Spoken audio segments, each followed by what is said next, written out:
As I get older, I have time to really process everything that I'm learning in life. You look back on life and you have some of those woulda, shoulda, couldas. And one of the things that I know is important for me is to not live in the past, not to live with regrets.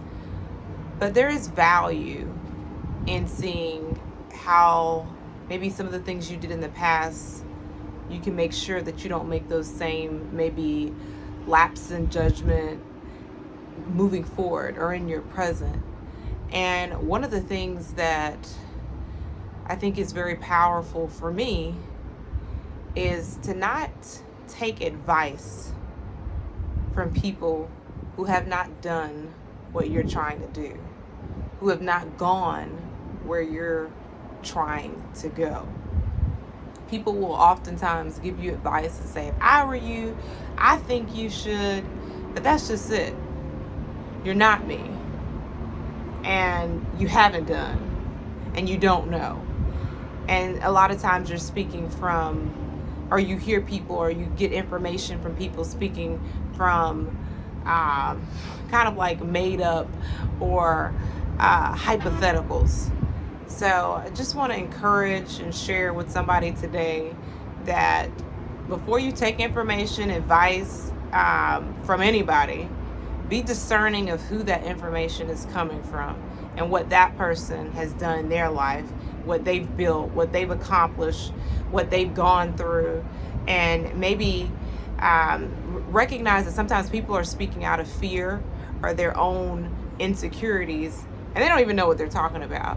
So that was heavy on my heart this morning because there's a lot of things that I know that I want to do, want to experience, want to see, want to feel for myself. And there are people in my life, maybe well-intended, that are naysayers, that are negative, that are fearful, and try to talk you out of it. But they don't have anything to show for themselves and for their lives because they allowed their fears, their insecurities, and just maybe their lack of information, lack of knowledge hold them back. So for anybody that's listening to this, when you think about life, I was listening to, I think it was Tamron Hall, and she was interviewing someone, and she asked the person, what would you tell your 25-year-old self? And it made me think about what I would tell my 25-year-old self. And for me, that's go for it. Whatever that it is for you. Do the things, go the places, try it out, experience it, see it for yourself, so then you'll know. It won't be something somebody told you, something you heard, even something you read. Just it will be something that you know for yourself. You've seen for yourself. You've been exposed for yourself. For yourself, you felt for yourself. So just a word of kind of leaning into do it for yourself, feel it for yourself, see it for yourself. Well, they say seeing is believing, and even that, question that too, because people will give you commentary that they haven't seen or done or felt for themselves, but are trying to influence your life. Make sure even with influencers, social media, even when you're listening to me, are people proven? What have they gone through, been through, actually done, accomplished, achieved? And, do they have receipts?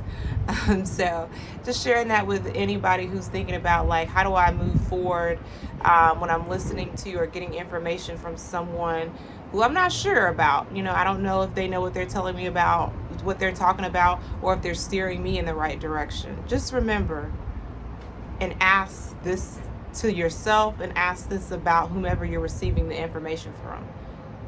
Are they proven? Do they have receipts? Have they been there, done that? Have they seen that movie? Have they written the book? Have they lived it before you receive the information and the commentary that they have? Are they proven?